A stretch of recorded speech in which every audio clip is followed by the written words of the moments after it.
Breaking news, breaking news, breaking news. অন্তর্বর্তীকালীন সরকারের তালিকার রূপরেখা।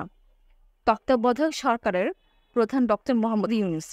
বাকি সদস্যরা হলেন ডক্টর সলিমুল্লাহ খান, ডক্টর আসিফ নজরুল, বিচারপতি অবসর মোহাম্মদ আব্দুল ওয়াহাব মিয়া, জেনারেল অবসর ইকবাল করিম ভূঁইয়া, মেজর জেনারেল অবসর Syed Iftikhar Uddin, doctor Debapriya Bhattacharya, Motiur Rahman Chowdhury, brigadier general অব এম শাখাত হোসেন, ডক্টর হোসেন জিল্লুর রহমান, বিচারপতি অবসর এম এ মতিন।